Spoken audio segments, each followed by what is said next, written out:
Our thanks to Brian Todd for that. Now, as this investigation moves forward, more details emerge about the Tsarnaev brothers. Today, there will be congressional meetings to look into what the FBI did and did not know, as well as how the brothers obtained their guns, how they got a hold of their explosives.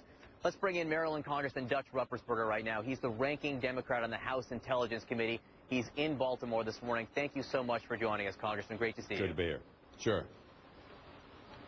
As we said, there are these closed-door meetings that you are having in Washington with members of the intelligence community and FBI. I am sure of interest will be those 2011 meetings with Tamila and Tsarnaev. What do you hope to learn from intelligence officials? Well, the most important thing is we provide oversight to all the intelligence agencies, including the FBI. So what we want to do is to see when the FBI investigated the tip that came from Russia about whether or not bomber number one, the older brother, was really cleared of what Russia was concerned about.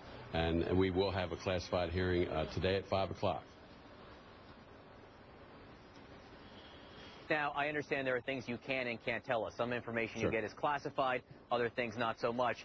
R.J. Tapper reporting this morning, this news overnight, that Jahar Tsarnaev is speaking with investigators, and he's telling them that they were radicalized here in the United States watching online videos, that they have no contact with terrorist groups overseas. Does that concur with what you're hearing? Well, at this time, the evidence that we have and the briefings that I've personally received don't show any third parties. But there's still a lot more to investigate.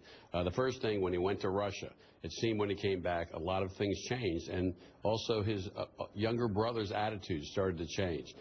We understand that the older brother was more, but the younger brother was more social, very well respected by his friends. So we've got to find out, and we're doing that now. We're looking at it from an international point of view and also from an internal point of view.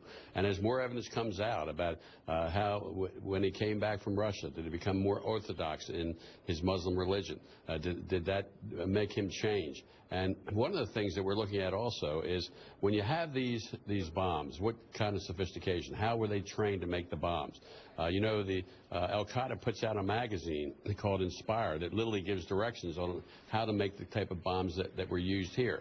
But one of the things that I'm concerned about, and I think other people too, is that it seems they use cell phones to set the bombs off. Now that takes a little bit more sophistication, so we need to continue and investigate that issue also. You bring up an excellent point, because one of the things we've heard over the last week is that these explosive devices, these pressure cooker bombs, were crude devices. Still, they worked. There were 3 of them. Are you satisfied that this is the type of thing that people could do on their own without any kind of training? Well, those of us who've been in the intelligence community for a while have always been concerned about the lone wolf. And with lone wolf, that doesn't mean just one individual. It means a small group of people that will come in under the radar. And why there's a concern about that is that when you're under the radar, we can't get the intelligence we would normally get.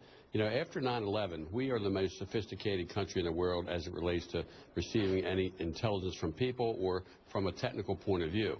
Now, and if in fact there's chatter or there's a big type of a plot, we will probably pick it up.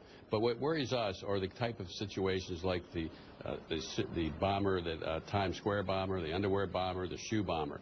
These were all under the radar. Anwar al-Awlaki, who we have brought to justice, by the way, he was an American who was in Yemen, and he was type of attack, knowing that our intelligence was sophisticated, so he would have to get people either over here or 3 or 4 people. Now, when you coordinate that type of attack, you have to make sure they get the type of whatever they need to make the bombs and then how to set the bombs off. In the situations that I talked about, those bombs didn't go off, and we were lucky. We weren't lucky this time, unfortunately. All right, Maryland Congressman Dutch Ruppersberger from the Intelligence Committee, thank you so much for joining us this morning.